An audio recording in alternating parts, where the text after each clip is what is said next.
Você está assistindo Marta Maria, a Boa Parte do Dia podcast. Meu nome é Ana. Eu sou a Carol. Eu sou a Laís. E eu a Letícia. Esse ano estamos estudando Doutrina e Convênios, seguindo o cronograma do manual Vem e Segue-me. A nossa discussão é apenas uma complementação do seu estudo. Venha conosco e sinta-se parte dessa conversa. Olá pessoal, bem-vindos a mais um episódio Marta Maria. Essa semana estamos estudando uma das sessões mais especiais de Doutrina e Convênios, que é a sessão 121, e nós vamos até a 123. E o tema é Ó Deus, onde estás? Estamos sentindo hoje a falta da Laís aqui, mas hoje a gente tem um convidado super especial, que é o Léo Rocha. Léo, bem-vindo, a gente está muito feliz de ter você aqui com a gente. Um prazer estar aqui com vocês. E a gente já determinou que a gente vai falar que nem ele, carioquês, o episódio inteiro. Aí... Daí eu não consigo, gente, acho que não dá. Então vamos apresentar um pouquinho, o Léo, para vocês conhecerem. Vou deixar você falar também, mas vou dar uma apresentação rapidinho. O Léo é o marido da Mari, eles têm 3 filhos. São do Rio de Janeiro, né, Léo? E isso. Quando eu ouvi a história do Léo, achei assim fantástica a história de conversão dele. Eu falei, Léo, você tem que até trazer o seu livro de Mórmon. Eu vou deixar você contar, Léo. Conta aí pra gente. Tá bom, conto sim. Olha, eu vou falar que isso é a parte mais difícil, falar sobre mim. Nunca me sinto tão à vontade assim. Mas é engraçado, porque no meu trabalho eu muitas vezes tenho que participar assim, de eventos onde eu estou falando também. Tem uma parte da apresentação. E essa é a parte que eu sempre tenho mais dificuldade. Falar sobre outras coisas é mais tranquilo. Mas sobre mim eu sempre fico meio reticente. Mas vamos lá, não tem problema, estou aqui para isso mesmo, Então eu realmente sou converso na igreja, eu batizei há 23 anos.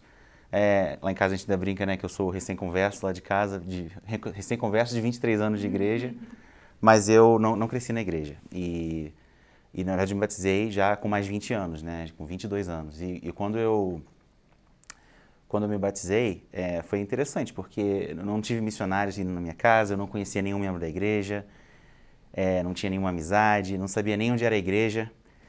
E por acaso era 2 quarteirões da minha casa, mas eu não sabia, nunca passava naquela rua. E então não foi uma questão assim, onde eu tive uma história talvez mais comum, onde alguém apresenta, ou um missionário vai na casa da pessoa, nem sabia que era missionário. Eu, na verdade, eu tive sempre desde pequeno uma curiosidade sobre coisas assim, relacionadas a Deus. Só que era uma coisa muito abstrata. Deus eu não entendia muito bem, porque eu não cresci frequentando nenhuma igreja, nenhuma religião. Então eu tinha alguma coisa dentro de mim que era mais uma curiosidade do que qualquer outra coisa. E aquilo sempre comigo, mas como eu não tinha uma família que ia em alguma igreja, não tinha uma formação religiosa, não tinha nada, eu estava meio passivo nisso, assim, eu me interesso, se alguém me falar sobre esse assunto até ouço, mas eu não tinha muito um caminho para seguir. Mas alguma coisa sempre me falou que aquilo me atraía de alguma forma, Então, num certo ponto da minha vida, já depois dos 20 anos, eu tive o interesse de parar de me sentir assim como alguém que não sabe nada, que eu via as pessoas falando sobre histórias da Bíblia, e eu ficava, como dizia lá, boiando completamente. Eu confundia as histórias todas, Moisés, da Arca, eu misturava tudo, não sabia quem era quem. E um dia eu pensei, não, então eu vou comprei uma Bíblia, não tinha uma Bíblia em casa, comprei uma Bíblia, e falei, vou ler a Bíblia para entender essas histórias. Quando alguém vier falar alguma coisa, eu poder conversar. E eu comecei a ler, por conta própria. Eu fiz um plano de ler em 1 ano. Eu acabei lendo em 9 meses. E aquilo foi muito, muito legal para mim. Foi uma experiência transformadora, porque eu comecei a ler pela curiosidade de aprender as histórias, mas conforme eu fui lendo, fui desenvolvendo um testemunho, que eu não sabia que era um testemunho, mas comecei a desenvolver uma certeza de que aquilo não eram só histórias, que aquilo realmente vinha de Deus. Tinha algo sagrado sobre aquilo ali. Eu lembro de eu ler a Bíblia e me emocionar, lendo sozinho, no meu quarto, me emocionar com algumas passagens, rir com outras passagens, tinha assim, um carrossel de emoções, assim, e aquilo foi construindo algo. Quando eu terminei de ler a Bíblia toda, de capa a capa, eu tinha uma convicção que eu precisava encontrar um caminho, só não sabia como era. Então a Bíblia, eu digo que ela me deu um testemunho sobre Deus e Jesus Cristo. Eu sabia que existem muitas religiões, mas eu sei que Jesus Cristo é o caminho que eu devo procurar. Mas onde procurar? E aí começou essa jornada de que preciso de uma igreja. Então eu comecei a visitar. Parecido com alguém aqui, parecido, muitas histórias dos pioneiros até, né, e dos primeiros membros da igreja se relacionam. Eu gosto muito da história do Wilford Woodruff. Tem um filme antigo da igreja que tem uma história onde ele começa a buscar, né, a verdade, e ele se batiza numa igreja, né, da época lá, e ele fala pra pessoa, né, o pastor lá, não sei, o ministro, olha, eu vou me batizar porque eu li nas escrituras que eu preciso ser batizado, mas eu quero que você saiba que eu não vou frequentar a sua igreja. E ele fica, não, mas como assim? Ele, não, aí tá bom. Então ele é batizado, né, e depois continua a busca dele. E foi a mesma coisa comigo, eu também fiz isso. Eu acabei visitando várias igrejas e tal, e sempre, né, sentia que alguma coisa não estava fechando ali, não estava batendo. Mas eu também, nesse princípio de, olha, preciso ser batizado. Foi o que eu li nas escrituras, então fui batizado. Foi engraçado, eu fui batizado numa igreja e eu nunca voltei naquela igreja. Foi só para sentir que eu tô, pelo menos, tô tentando fazer o certo, né? Mas sem saber.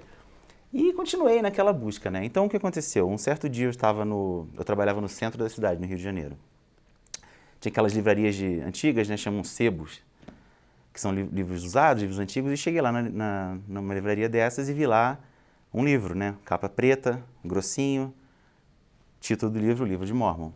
E eu tinha alguma noção, assim, já ouvi falar nisso, mas não sei, e acabei e comprei o livro, né? Comprei o livro e levei para casa e comecei a ler, né? Comecei a ler para entender o que esse livro fala. E logo eu vi que era um livro, eu sabia que era um livro religioso, mas não conhecia as histórias, né? Comecei a ler e comecei a sentir que ele era verdadeiro. E aí eu descobri, claro, no livro falava, né? Tem aqui quem publica esse livro, a Igreja de Jesus Cristo dos Santos dos Últimos Dias. E aí, nessa época, né? Isso aí foi no início dos anos 2000, né? 2002. Fui na internet, né? Já tinha internet nessa época, já tinha Google. Não, acho que Google não tinha ainda, né? Era outra ferramenta de busca, mas já tinha internet. E comecei a pesquisar sobre a igreja, né? E vi lá coisas muito boas, coisas não tão boas, né? Que as pessoas falam. Mas o testemunho que eu já estava desenvolvendo falou mais forte. Então, meu próximo passo foi buscar a igreja. Aí eu comecei a procurar onde é que é a igreja, né? Onde é que é a igreja? Aí descobri que a igreja é 2 quarteirões da minha casa. Vi lá, reuniões são aos domingos, 9 horas da manhã. E eu, tá bom, agora eu preciso ir lá na igreja. Passou um domingo, eu fiquei, não conheço ninguém, né? Passou outro domingo, não conheço ninguém. Aí, enfim, para encurtar um pouco a história, né? Eu acabei conhecendo uma pessoa que estava fazendo missão. E antes de fazer missão, ele estava na missão nessa época, ele deixou um blog, acho que na época nem chamava de blog, mas uma página na internet, que ele fez falando, eu sou membro da Igreja de Jesus Cristo, estou indo fazer missão, e está aqui o meu contato. E eu entrei em contato com essa pessoa, era o único contato, a única referência que eu tinha. E falei, eu estou querendo conhecer a igreja, como é que eu faço? E por alguma razão ele respondeu, ele estava na missão. Ele respondeu esse e-mail e falou, olha, eu estou na missão. E eu não entendi nada, né? Missão, elder, o que é isso? Mas tá bom. Estou na missão aqui em outro estado e tal, mas aqui o endereço, e se você precisar de alguém, tem aqui um amigo meu, você pode falar com ele e tal. Aí eu, tá bom. Aí o que aconteceu? No domingo de manhã, acordei e fui na igreja. Entrei na igreja, não conhecia ninguém, entrei lá, a primeira pessoa que eu vi, eu falei, olha, eu estou visitando, posso visitar? Ah, sim, pode. Ficaram até assim, pode sim, cadê os missionários? Assim, cadê os missionários? Já nervosa assim, como é que a gente faz aqui? Não tinham chegado ainda.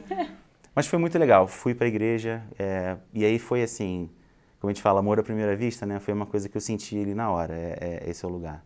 Então fui nas aulas, né, reunião sacramental, não entendendo muita coisa, mas eu já tinha lido o Livro de Mórmon nessa altura, né, e já tinha pesquisado muito sobre a igreja. Então, isso foi um processo rápido. Missionários já, quando eles chegaram, né, opa, podemos ensinar na sua casa e tal. Você falou, eu já li tudo, já sei. E foi interessante porque as conversas eram assim, mas vem cá, eu li sobre isso e tal. Então, assim, foi uma conversa bem legal com os missionários.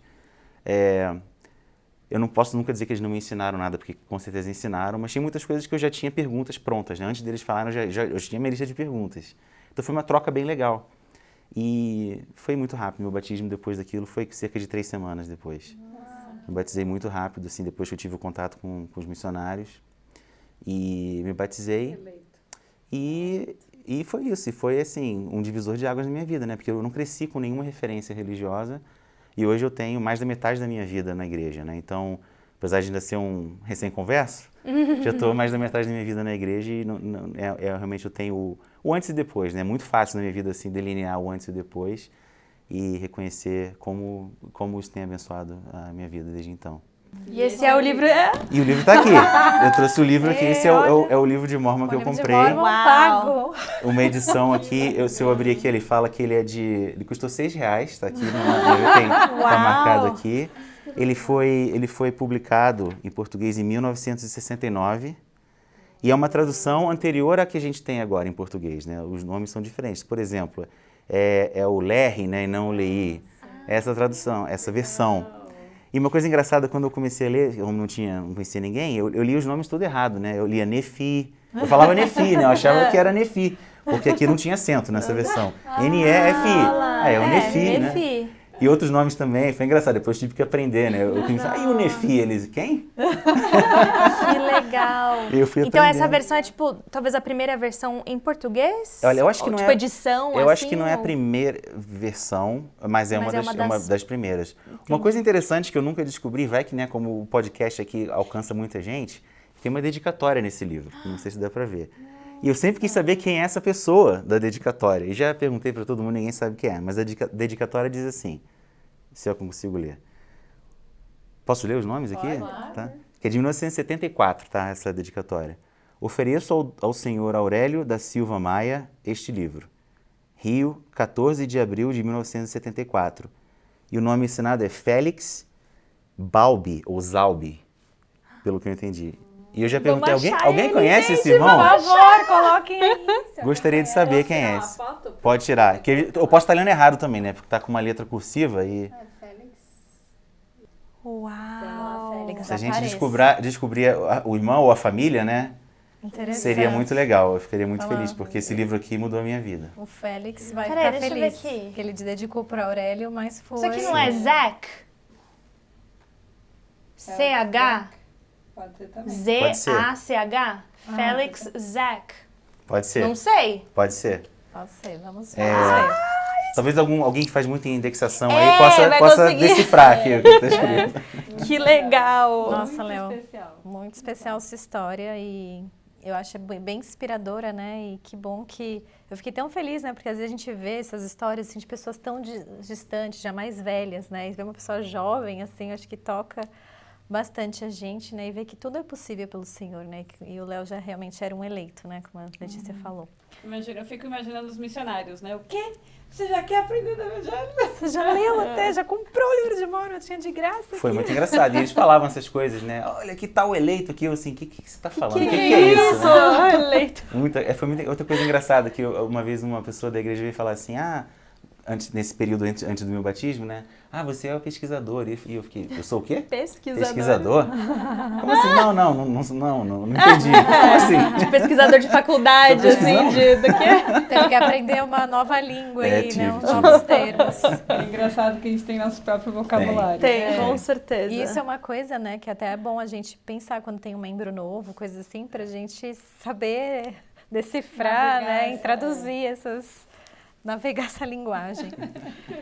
Mas vamos lá, então, vamos conversando hoje, né, sobre essas sessões, né, essas sessões, a 121, 122 e 123, elas foram tiradas de duas cartas escritas pelo profeta enquanto ele estava na cadeia de Liberty. E a gente vai ver, né, muitas, foi uma das maiores aflições que Joseph já tinha sofrido ali, né, onde eles sofreram todo tipo de necessidades, até físicas e espirituais também, né, por estar longe da família, sabendo que a igreja teve essa perseguição, né, depois que o governador, o nome dele é Boggs, ele emitiu uma ordem, né, declarando que os mormons, né, eram os inimigos e que eles deveriam ser exterminados. Imagina que forte, né?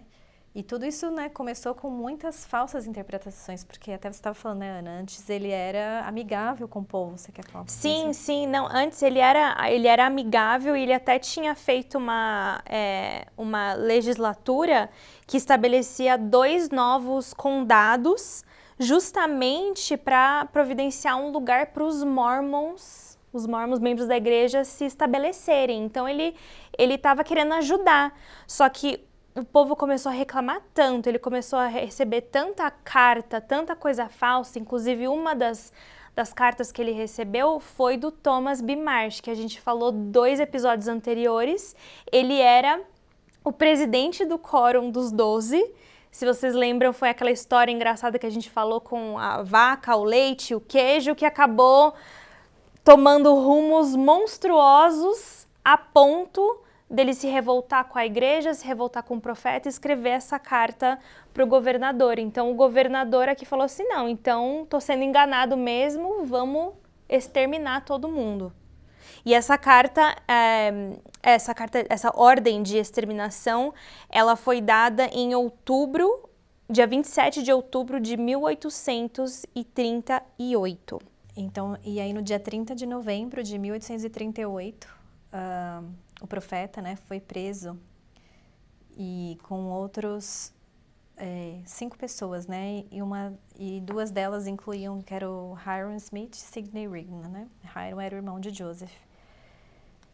E aí, no comecinho do Vem Segue-me, ele fala um pouquinho, descreve como que era a situação dessa cadeia, né? Não, e Carol, e antes da prisão, inclusive, né, essa ordem de exterminação foi dada em outubro e a prisão foi só em novembro. Então tem um mês aí onde aconteceu também coisas terríveis, né? A gente chama de o massacre de Hans Mill, onde mais de 240 pessoas aproximaram esse local onde os membros da igreja estavam, que era perto de Far West, e assim, esses homens que atacaram covardemente atiraram, mataram, esfaquearam mulheres, crianças, todo mundo que estava lá. Foram 17 pessoas. Pelo né? menos 17 pessoas foram mortas e 13 foram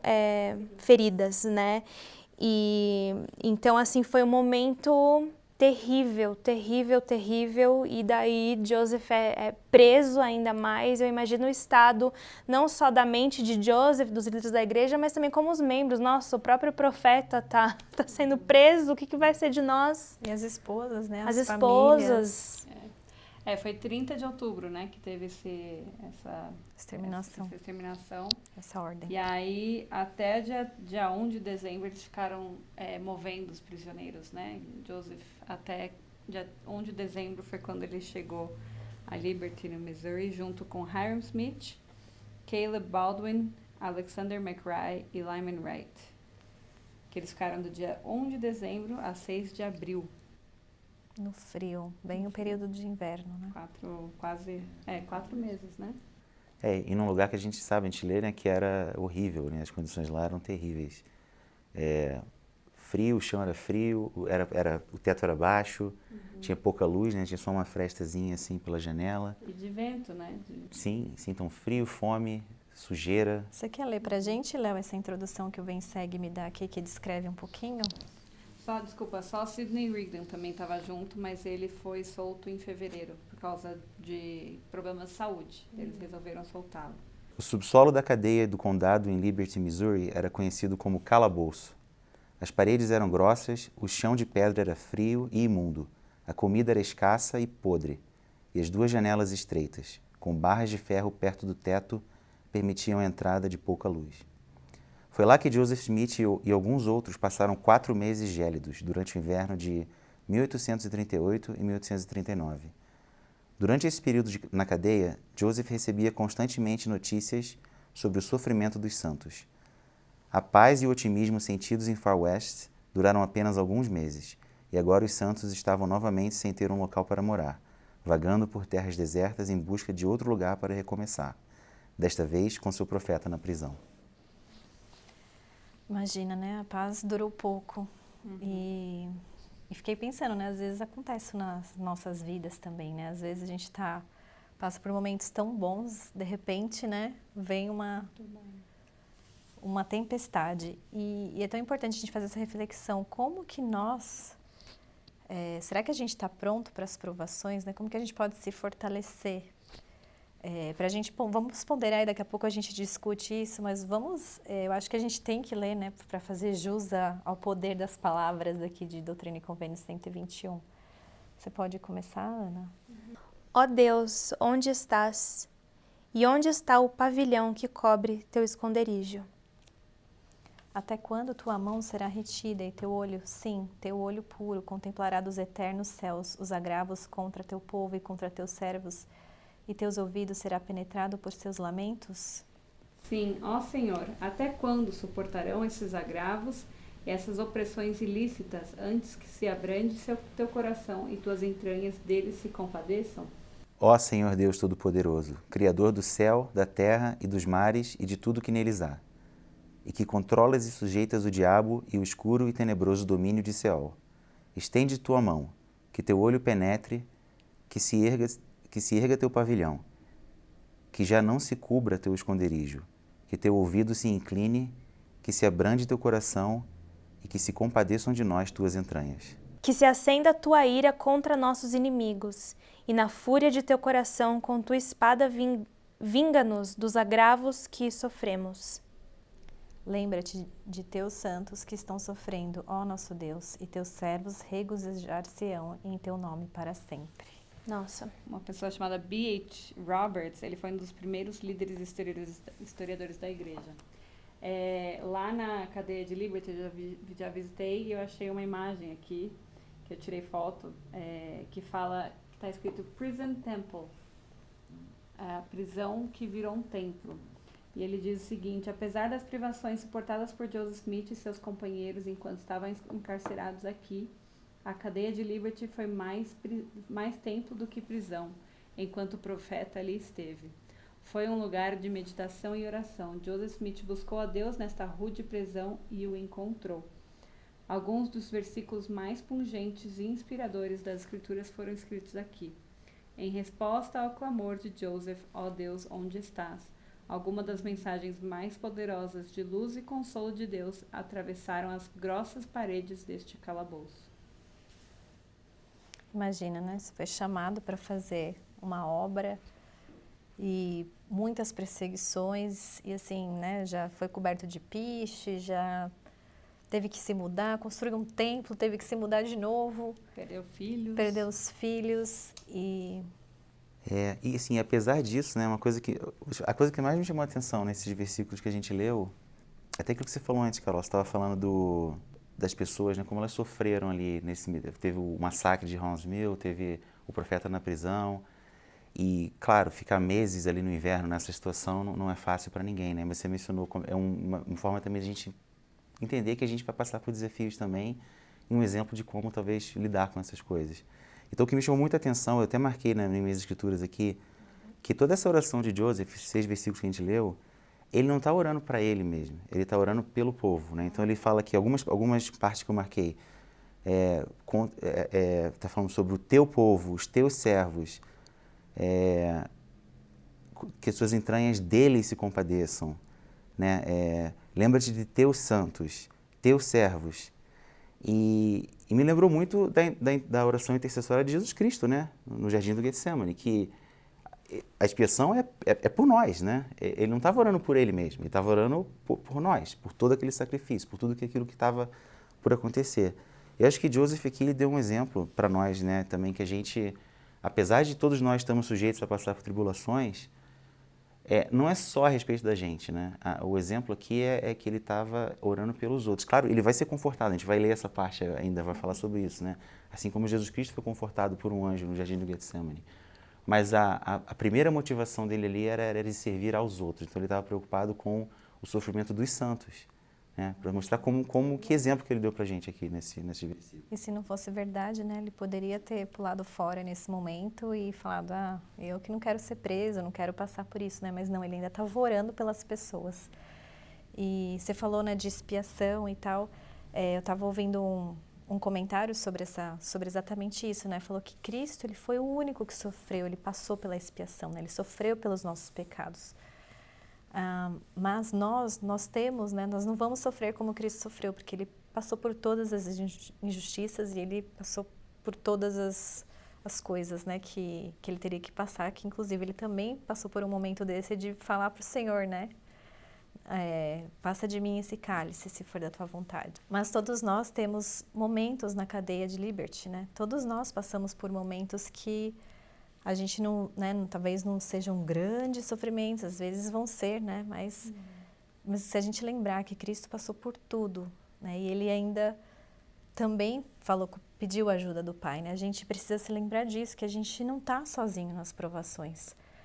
E mesmo Joseph, né? Ele foi pedir ajuda também. A gente precisa saber pedir ajuda, né? As pessoas às vezes falam, mas ninguém sabe o que eu estou passando, essa minha dor é única. Não, Cristo sabe o que você está passando, né? E Ele manda amigos, manda líderes, seja quem você quer. Se você abrir a sua boca, alguém vai poder te ajudar. O que a Letícia falou do Prisão Templo me lembrou de um discurso que o Elder Holland deu na BYU. Não é discurso que fala, é um devocional. Um devocional.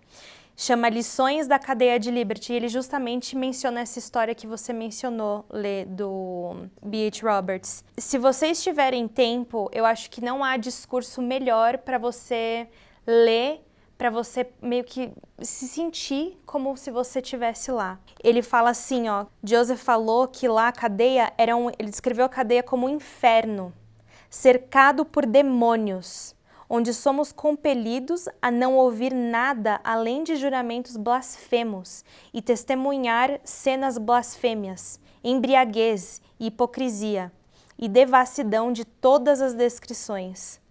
Nós não temos cobertores suficientes para nos manter aquecidos e quando temos um incêndio, somos obrigados a ficar com o cheiro da fumaça constante. Nossas almas foram curvadas e meu nervo treme de longo confinamento, né? Que também ele estava lá agachado, o corpo dele não aguenta. Você imagina você ficar 4 meses e você não poder dar uma esticadinha? Né? Então, assim, o corpo dele só deitado. Ele fala que ele não consegue nem caneta, língua, onde consegue descrever adequadamente a malícia do inferno que ele sofreu lá. E tudo isso aconteceu durante o que foi registrado, de acordo com alguns relatos, durante o inverno mais frio já registrado no estado de Missouri. E daí você vê isso daí, prisão, templo. Como que lá, nessas condições, ele literalmente chamou aquele lugar de inferno, cercado por demônios. Como que pode ser um templo para ele? Onde ele recebeu a revelação do Senhor. Porque o Senhor estava lá com ele. Apesar das dificuldades, o Senhor estava lá. E não é interessante que na nossa vida, pelo menos assim, olhando para trás, os momentos em que eu mais senti o Salvador presente comigo foram os momentos mais escuros e mais difíceis, onde eu estava, Deus, cadê você? Você está se escondendo de mim, eu não consigo te ouvir. Cadê você? Eu estou aqui sozinha. Você não vai me ajudar? Você não vai salvar a minha família? Mas são nesses momentos, e é por isso que ele fala da prisão templo. Porque eu tenho certeza que todos os nossos seguidores aqui já tiveram uma experiência dessa. Né? É através de uma morte, é através de um divórcio. Os nossos filhos fazendo escolhas erradas que quebram o nosso coração. A gente não vê saída, a gente está só no escuro. Mas a gente consegue ter uma experiência digna de um templo. Cristo vem até nós. Não importa o quão sujo. Eu fico imaginando, esses homens estavam lá 4 meses. Era lá onde eles faziam cocô e xixi, gente. O cheiro. Não é só... É o cheiro. E homem, quando não toma banho 2 dias, já fica horrível. Imagina, né? Sabe? A comida podre, doentes. É interessante que um dos detalhes que eles falam aqui é que era 4 por 4 metros, né? De comprimento, E a altura eu já não lembro mais. Mas ele tinha uma coluna, uma parede, pedras soltas e outra parede. Essa era a parede que separava eles do frio. Então passava um vento pelas pedras, pelas madeiras, né? Então, assim, era um frio absurdo, eles ouviam rangeiros de dente, né? Eu lembro de alguma vez ler lá também, eu acho, que eles ouviam na hora de dormir, aquele, né, ranger de dente de frio, assim, né, de você estar tremendo de frio. Então, realmente, eram condições E fora as terríveis, né? blasfêmias, né, que Joseph teve que uma vez falar para eles pararem, né? Tem aqui, né, aqui falando na parte Valentes da Causa de Cristo, né, que Joseph Smith conta, que fala assim: o Elder Parley P. Pratt contou: tive que ouvir até ficar tão enojado, chocado, horrorizado e tão cheio do espírito de justiça e indignada, que mal podia me impedir de levantar-me e repreender os guardas, mas não disse nada para Joseph, ou para qualquer outra pessoa, embora ele estivesse deitado ao meu lado e eu soubesse que ele estava acordado. De repente ele se ergueu e falou com a voz de trovão, como um leão a rugir, proferindo pelo que me lembra as seguintes palavras: calem-se em nome de Jesus Cristo, e eu os repreendo e ordeno que se calem, e não viverei nem mais um minuto ouvindo esse tipo de linguajar. Parem com essa conversa, ou vocês e eu morreremos neste instante. E aí ele parou de falar e permaneceu de pé em terrível majestade, acorrentado e desarmado, calmo, impassível e digno como um anjo. Ele olhou para os guardas acovardados, cujas armas tinham sido abaixadas ou derrubadas no chão. Com os joelhos trêmulos, eles encolheram-se em um canto ou agacharam-se, pedindo-lhe perdão, e permaneceram quietos até a troca de guardas. Então, obrigada, Léo, você me ajudou aí com a parte em português. Mas quando eu li isso também, eu fiquei bem pensando, né, que difícil foi para ele e como a gente às vezes tem que repudiar o mal, né? Não aceitar certas coisas. Talvez quem está ouvindo aí a gente, se tiver alguma experiência, conta aqui nos comentários para a gente continuar a discussão. Eu acho que eu tenho uma que dá para, assim, bem, talvez não nesse nível, né, assim, mas eu sou bastante sensível a espíritos, digamos assim, sentimentos, né? Então, teve vários momentos na minha vida onde eu talvez sentia uma coisa escura, né? Não me sentia bem, eu estava sozinha em casa, sem querer passei, sabe, num canal da TV veio uma propaganda de um filme de terror e daí aquilo fica na minha cabeça e eu começo a me sentir mal e escuro e eu não necessariamente falei em nome de Jesus Cristo, saia daqui, mas o que eu fazia era colocar uma música da igreja, que daí tem o nome de Jesus Cristo, que daí traz o Espírito. E assim, é realmente palpável, dá pra sentir. Você sente a escuridão e você coloca a música da igreja, meu, é uma leveza, é uma clareza e já vai embora aquele sentimento. Então, não tão forte quanto Joseph falando sai daqui, mas a música tem poder, né? Ela convida o Espírito. Eu tenho uma experiência mais ou menos parecida, né? Mas foi quando eu estava servindo missão. Onde você serviu missão? Eu servi missão em Campinas. E na missão a gente teve uma experiência com um casal que a gente estava ensinando, onde... Não vou entrar muito em detalhes, mas assim, havia algumas coisas estranhas que aconteciam ali por questão de... Algumas práticas que eles tinham das crenças deles, né? Onde algumas coisas... Convidavam isso. Exatamente, exatamente. Era um casal, mas parece que tinha um terceiro entidade ali participando das reuniões às vezes, né? E que afetava essa pessoa, né? A esposa, no caso. E a gente ficava um pouco sem saber. Eu comentei aqui minha história, né? Eu fui para a missão bem pouco depois que eu me batizei, um ano depois de ser batizado, né? Nossa, não Então sabia. Aí eu era de verdade, era recém-converso nessa época, né? E aquilo realmente eu também fiquei um pouco impressionado, né? E cara, a gente ouvia histórias e eu não sabia muito como lidar com aquilo. É engraçado porque a pessoa, o marido, né, no caso, ele já achava aquilo tão normal e já, isso é normal, depois passa. Não levava muito a sério. E a gente levou a sério, né? E eu perguntei para o meu presidente de missão, presidente, como é que lida com isso aqui? E o conselho que ele deu foi justamente esse assim, olha só, tem várias formas, mas começa trazendo o espírito, convidando o espírito. Então, cantem um hino, leiam uma escritura, tragam bons sentimentos na casa, que isso vai ajudar muito. E a gente começou a fazer isso. Então a gente, né, fomos lá várias vezes, isso aconteceu várias vezes, né? Nesse momento a gente tinha o hábito de abrir os inários e cantar um hino e as coisas se acalmarem. E realmente tinha um efeito assim fantástico. Então mesmo que não fosse algo tão dramático que a gente precisasse utilizar o poder do sacerdócio, né, de uma forma assim mais direta, só o fato de estar trazendo o espírito através dos hinos, né, no caso, lendo uma escritura, ajudava muito ali na situação. Então tem várias formas de abordar, né? Essa foi uma experiência que eu tive chocou um pouco, assim, né?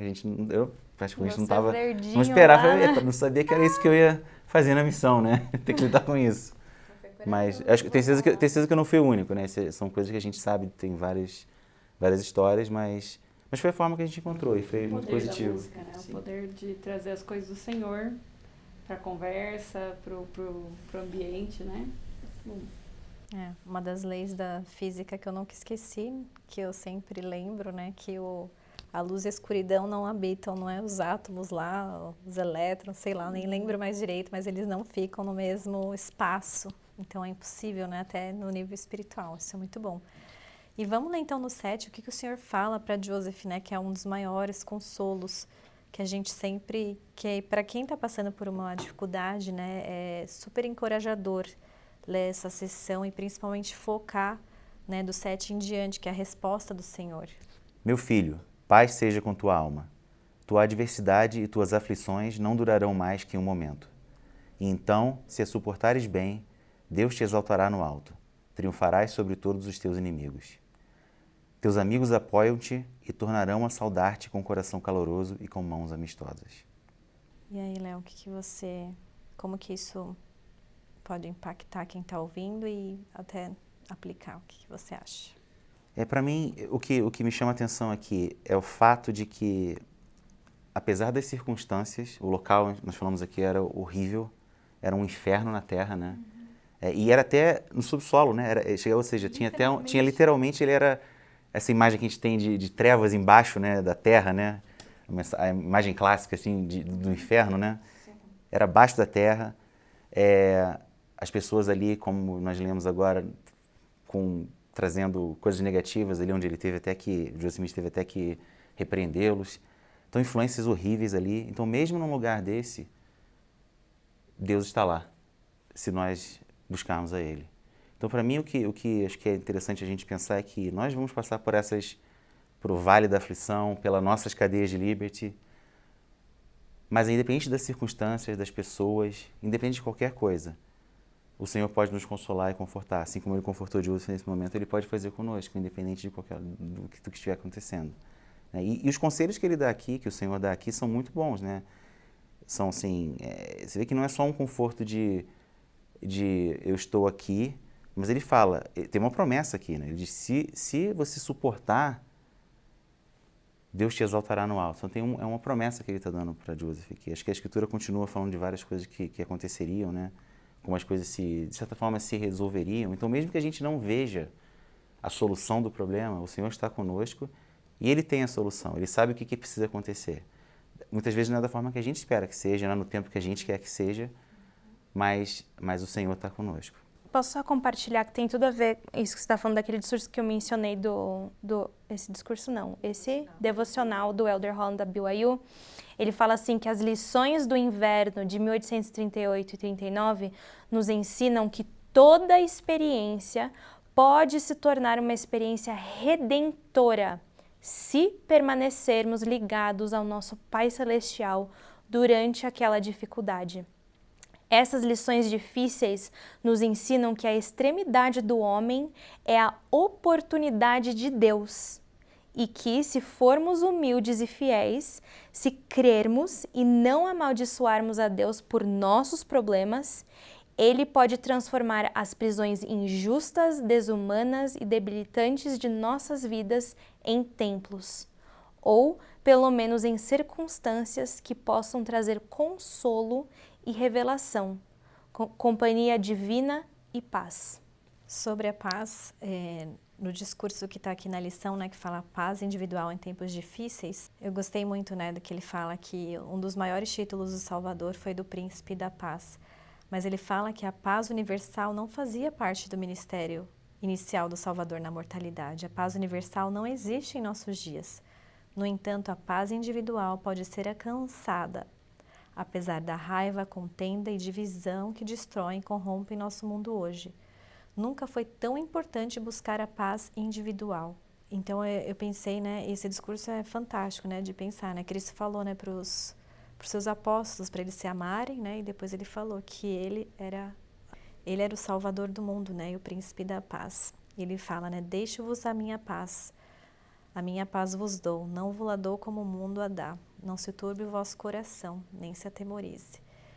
E isso é muito difícil, né, da gente pensar, nossa, mas quando, né, a gente sabe que o Senhor vai voltar nessa segunda vinda e Ele vai trazer essa paz universal que a gente tanto quer, né, e imagino que Joseph queria ali naquele momento também, mas ele foi lembrado, né, paz seja com a tua alma. E eu gostei que ele falou dos inimigos e depois ele trouxe os amigos, né, ele falou, os inimigos eu vou te trazer, né, você vai triunfar sobre os seus inimigos e os teus amigos vão apoiar e tornariam a saudar-te com coração caloroso. Ele cita Jó, né? Que mesmo Jó, ele sofreu com as pessoas não acreditando nele, Ele mas os perdeu amigos dele tudo. estavam ali, eles estavam apoiando ele, não estavam criticando ele ou falando que é por causa de você que a gente está aqui. Porque eles poderiam ter só prendido Joseph, mas não, prenderam 5, né? Então, eles estavam sofrendo junto com ele. Eu gosto também que lá pra frente, no 23, 24, o Senhor ele deixa bem claro que o julgamento vai vir para as pessoas que merecem o julgamento no seu devido tempo. Então pode ser que eles não vão sofrer naquele momento por ter feito isso, mas o Senhor ainda ia castigá-los, né? E aí ele dá mais um conforto no 26.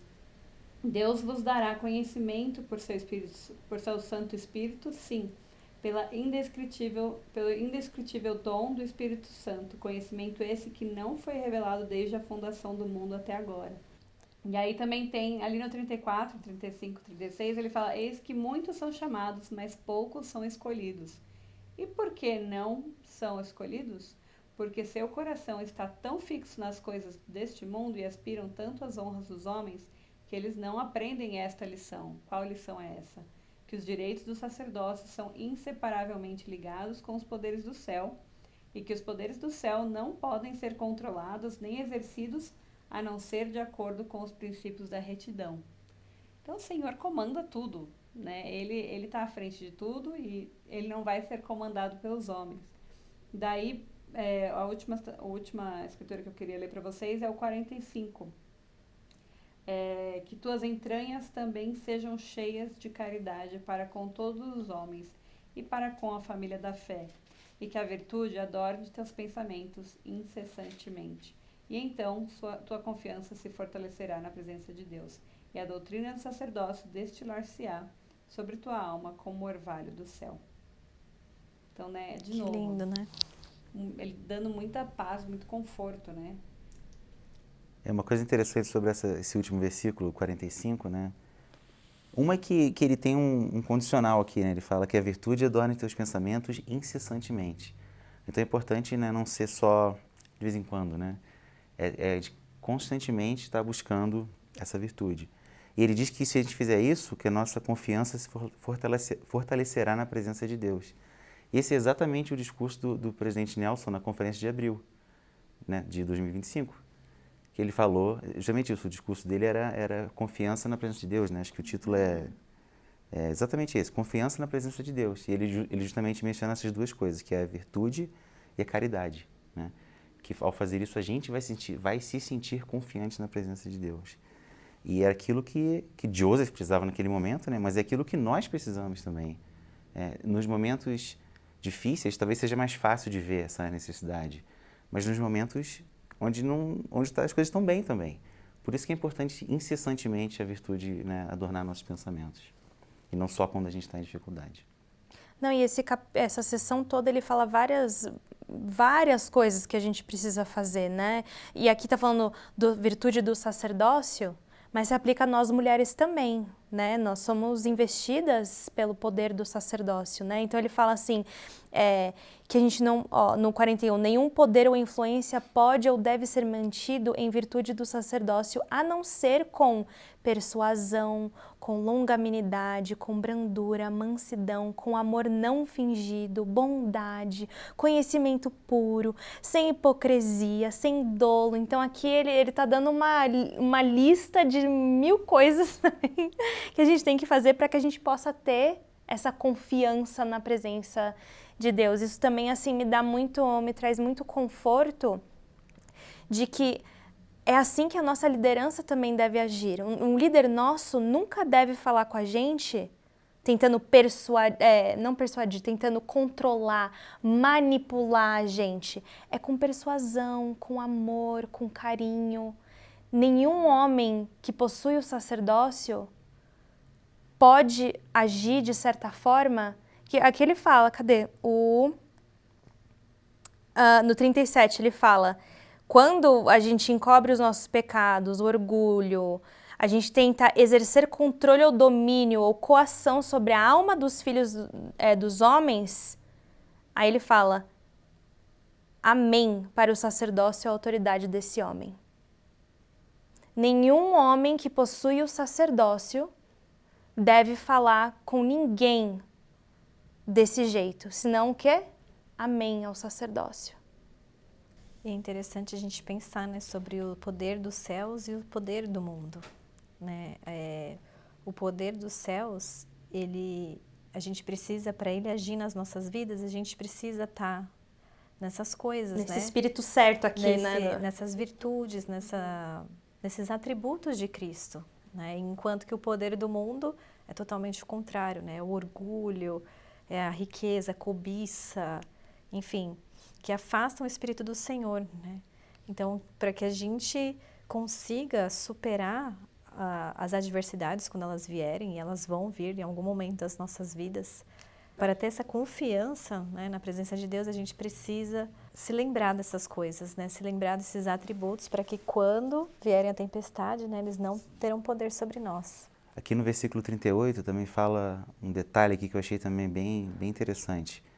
Diz que quando a pessoa, né, tá fazendo as coisas da forma errada, como nós lemos aqui, diz assim no 38, eis que antes de o perceber é abandonado a si mesmo.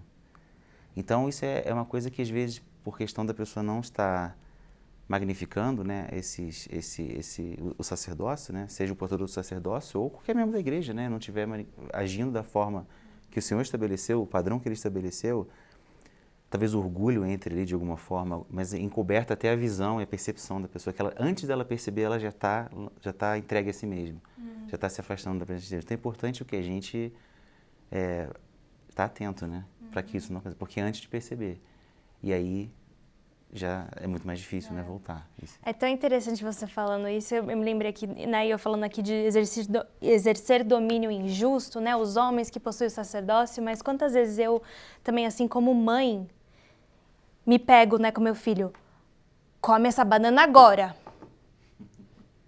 né, e daí ele, não quero, come essa banana agora, você vai comer essa banana agora.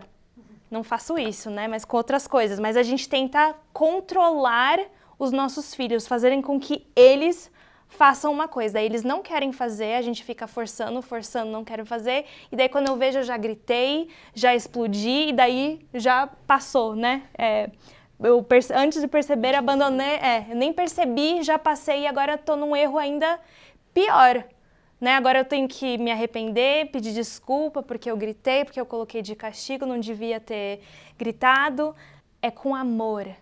É com persuasão, tem um jeito melhor, né, não é come essa banana agora, senão você vai não sei o quê. Tem um jeitinho, né, com criança ainda mais, é só explicar e conversar, e às vezes a gente não se dá esse tempo, amor e paciência a eles para poder... Eu acho que a educação precisa muito do espírito, e eu acho que às vezes a gente vai ter que ser firme sim, e... né, até como o Joseph foi, ó. Aqui, não, né? Sim. Mas claro, né, a gente sabe que sempre mostrando muito amor. Muito amor. Educar é uma coisa muito pessoal, né, que cada uma vai ter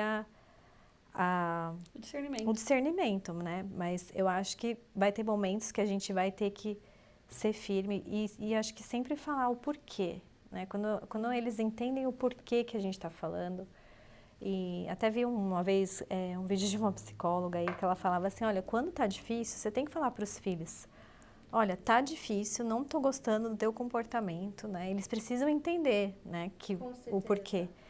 Mas a gente precisa realmente ter o discernimento, como falou no último versículo lá, né, de ter o Espírito Santo do 121. E como fala aqui no próprio versículo 43, né, que é reprovando com firmeza, mas... depois demonstrando um amor maior. Esse é o padrão que o Senhor estabeleceu. E na sessão 122 também é muito legal. Legal, a palavra que eu uso, né? Tipo, mas eu adoro, porque aqui o Senhor tá listando várias coisas horríveis, né? Ele fala assim, ó, se fizerem isso com você, se fizerem aquilo com você, se você for jogado na cova do leão, se matarem todo mundo, se o teu, no 6, né? Se o teu pai se o teu filho te agarrar e falar, pai, por que você não pode ficar conosco? O que os homens vão fazer com você? Daí ele continua, se forem lançados, ele não fala na cova do leão, é cova de assassino, eu falei errado. Né? Receberem sentença, pode ser, é como se fosse, né? Se receberem sentença de morte, se fores lançado no abismo, é só coisa horrível. E daí lá no final do 7, o que ele fala? Sabe, meu filho, que todas essas coisas te servirão de experiência e serão para o teu bem. E a próxima... Difícil. E a próxima é top também. Leia aí, Carol. O filho do homem desceu abaixo de todas elas. És tu maior do que ele? Portanto, persevera em teu caminho, e o sacerdócio permanecerá contigo, pois os limites deles estão determinados e não podem ultrapassá-los. Teus dias são conhecidos e teus anos não serão diminuídos. Portanto, não temas o que o homem possa fazer, pois Deus estará contigo para todo sempre. Muito poderoso, né? E conexão com a sessão anterior também, né? Acho que tem aqui, que é a questão da confiança na presença de Deus. Eu acho que está ligado também aqui, porque para a gente ter essa confiança toda de não temer o que o homem pode fazer, porque a gente só pode ter essa confiança, essa visão de vida, de poder seguir com essa convicção, se a gente estiver na presença do Senhor. Que você tiver certeza que você está fazendo a vontade do Senhor na melhor forma que você pode, que o Senhor vai estar contigo. Porque se a gente achar, ou não tiver aquela convicção, e tiver faltando alguma coisa na nossa forma de servir ao Senhor, eu não vou conseguir ter essa convicção. Aí que entra o medo, a dúvida, a angústia, porque a gente não está com aquela confiança. E ela só vem através de dar o nosso melhor para o Senhor, né? Colocar o reino do Senhor em primeiro lugar com tudo que a gente tem. Ou seja, fazer jus aos convênios que nós fizemos. Então é importante lembrar disso, né? E aquela coisa da fazer isso sempre, né? Esse que é o desafio, a gente está sempre lembrando, incessantemente. Léo, o que você falaria para quem está ouvindo a gente que está precisando fortalecer essa confiança com o Senhor? Quais seriam os primeiros passos, assim? Olha, eu gosto muito do conselho que o presidente Gordon B. Hinckley, uma história que ele contou quando ele estava na missão, né? Que quando ele chegou nos primeiros meses da missão, ele sentia que estava perdendo o tempo dele. Ele estava gastando o dinheiro dele, da família dele, o tempo dele, e não achava que o trabalho dele estava tendo nenhum fruto. Então, acho que estava faltando confiança nele ali, né? Era um momento de adversidade para ele. E o conselho que o pai dele deu, na época ele escreveu uma carta e disse, o conselho era mais ou menos isso, esqueça-se de si mesmo e vai trabalhar. Eu acho que esse é um conselho muito poderoso para nós, né? Respondendo a sua pergunta, acho que fazer a obra do Senhor, servir, vai te trazer essas bênçãos. E muitas vezes a gente pensa que a gente espera algo para depois dar em troca, né? Se eu tiver essa bênção, se acontecer alguma coisa boa para mim, aí eu prometo que eu vou fazer XYZ, né? E ao contrário, vamos servir. Ao servir, ao esquecer de si mesmo e a servir aos outros, eu acho que o mais abençoado somos nós que estamos fazendo, no final das contas. O que vocês acham que significa essa escritura da 108? Que ele fala que Jesus desceu abaixo de todas as coisas. Para mim significa que, tipo assim, Jesus foi pro fundo do poço. Pro mais fundo do poço. Tipo, não há nada nesse mundo de pecado ou de provação que ele não sentiu lá no fundo do poço quando ele expiou pelos nossos pecados. Exatamente. Eu gostei dessa parte do estudo que ele fala a expiação é o que pode nos trazer a paz. A expiação de Cristo é o que pode nos resgatar, é o que pode nos consolar. E aí ele traz também o discurso do Elder Oaks, fortalecidos pela expiação de Jesus Cristo, e ele cita um hino, Onde Encontrar a Paz. É um dos meus hinos preferidos. E é básico, né? Se me aflige a dor, se perco alento, anseio por saber a quem correrei. Quem pode aliviar o meu tormento? Em Cristo, paz real, certo terei. Em Cristo. Essa é a igreja de Cristo. O Evangelho nos traz a luz, que nos dá a saber tudo o que ele fez por nós, que nos dá toda a experiência de Joseph, que só confirma mais esse testemunho da paz que só vem através de Jesus Cristo. Perfeito. E só pra gente agora, então, só dar uma fechadinha aí com o 123, né, a gente falou sobre serviço, né, que façamos alegremente todas as coisas que estiverem ao nosso alcance. E no versículo 7 e 8, diz assim, é uma obrigação imperiosa que temos para com Deus e para com os anjos, com que seremos levados a estar, e também com relação a nós mesmos, a nossas mulheres e filhos que foram obrigados a se curvar por causa de angústias, tristezas e preocupações, sob a mais execrável mão do assassinato, da tirania e da opressão apoiada, instigada e sustentada pela influência desse espírito que tão fortemente fixou as crenças dos pais, que herdaram mentiras no coração dos filhos,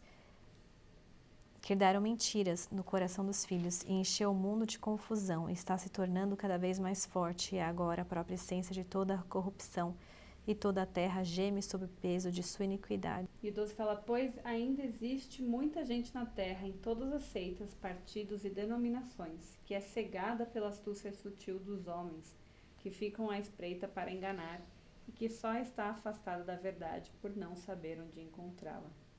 Portanto, devemos consumir e esgotar nossa vida para trazer à luz todas as coisas ocultas das trevas, até onde as conheçamos, e elas são verdadeiramente manifestadas do céu. E daí lá no 17, portanto, amados irmãos, façamos alegremente todas as coisas que tiverem ao nosso alcance, e depois aguardemos com extrema segurança para ver a salvação de Deus e a revelação de seu braço. Gente, olha, a gente já falou das condições horríveis daquela cadeia, e o Senhor me termina com isso? Façamos alegremente todas as coisas? Sabe assim, eu acho que às vezes a gente fica pensando que o Senhor podia vir e derrubar a cadeia de Liberty, resgatar ele já e fazer tudo. E agora vai alegremente, faça tudo ao seu alcance. E às vezes a gente quer isso também pra gente, né? Que o Senhor nos tira de tal situação. Ai, me tira desse lugar, eu não quero mais morar aqui, me tira, né? Me livra desse aqui, desse trabalho, enfim. E aí o Senhor, né? Quando a gente se pega perguntando, né? O que Ele quer pra nós e mostra um pouco de humildade, Ele faz esses milagres e principalmente o serviço, né? Quando a gente nunca desiste de servir ao Senhor. Tem a ver com o que você falou, né? Se esqueça e vá trabalhar. É aqui, faça alegremente todas as coisas que estiverem a nosso alcance, vai. E aquilo que a gente está falando, né? Apesar do Senhor ser todo-poderoso, né? Claro, poder fazer por nós, Ele dá a oportunidade para nós fazermos. Como é que eu vou servir meu irmão se o Senhor faz tudo por mim e eu não preciso servir meu irmão? Então é dada a oportunidade. A gente falou muito sobre a paz que vem de Deus, né? Mas que hoje não é universal, mas o que o presidente Nelson tem falado, né? Sobre nós sermos pacificadores, né? Então, assim, então a gente pode ajudar a trazer a paz também. Não é a paz perfeita de Cristo universal, mas é a nossa parte nesse trabalho, a nossa parte na obra. Da mesma forma que ele está falando aqui, para fazer alegremente todas as coisas. Porque dessa forma a gente abençoa a vida dos outros e faz aquilo que o Senhor espera que nós façamos. Eu acho que muito que a gente leu aqui, quando eu leio essas palavras, eu estou pensando em convênio. Os convênios que nós fizemos são esses convênios. De chorar com os que choram, consolar os que necessitam de conforto e servir. Então essa é a fórmula, né? Se existe uma, esse é o caminho, como ele tem falado aqui. Muito obrigada, Léo, pela sua participação. Obrigada, meninas. Obrigada a você aí de casa. Espero que esse tenha sido um episódio, né, que você pôde tirar muitas coisas, né, dessas palavras, da resposta do Senhor e saber que a gente não está sozinho, né, nessa vida. E que se você está sofrendo sozinho, alguma coisa está de errado. Precisa pedir ajuda e mesmo, né, com seus amigos, os seus parentes, se não tem ninguém próximo, falar com o líder da igreja, alguém que você confia. Mas, e que quando a gente se pergunta, né, ó Deus, onde estás? Talvez essa pergunta vai ser feita muitas vezes na nossa vida, ou poucas, mas que a gente tenha a resposta imediatamente, né, que a gente sabe onde o Senhor está. Antes de terminar, eu gostaria de lembrar de uma historinha, né, que conta que uma certa pessoa, né, estava caminhando e ela sempre via 4 pegadas durante a sua trajetória. E sabia que uma delas é porque estava de mão dadas com o Salvador, caminhando, né, pela vida. E em certo momento, dos momentos mais difíceis, Cristo não estava lá, ele só viu 2 pegadas. E ele falou assim, Senhor, tá certo? Uhum. E ele falou assim, Senhor, onde você estava? Não estou vendo essas pegadas nesse momento da vida. E daí ele fala, eu estava te carregando no colo, né? Então, que a gente possa se lembrar que quando nos momentos mais difíceis o Senhor ele está lá com a gente precisa ter esses olhos espirituais e a humildade que a gente precisa para enxergar isso. Então, muito obrigada. Obrigada, Léo, pela sua participação. Obrigada, meninas. Obrigada para você que está aí em casa, que essas sessões sejam bem enriquecedoras, como foi aqui pra gente, que você possa sentir o Espírito, lembrar, né, quando você se perguntar, talvez, se você já está se perguntando, né, ó Deus, onde estás? Depois de ter ouvido aqui um pouquinho, você possa ter sentido o Espírito que você não está sozinho, e que o Senhor é conosco, e que as nossas aflições não passarão mais de um momento. Deixa aqui nos comentários o que você gostou mais do episódio. E curta e compartilha com alguém que você acha que precisa dessas palavras. Tá bom? Até mais. Tchau, tchau. Muito obrigada por estar aqui. Se você gostou do nosso conteúdo, deixe um like, um comentário e se inscreva no nosso canal. Nosso podcast também está disponível no Spotify e Apple Podcast. Se você quer ficar mais ligado ainda no nosso conteúdo, nos siga no Instagram, em @MartaMariaPodcast.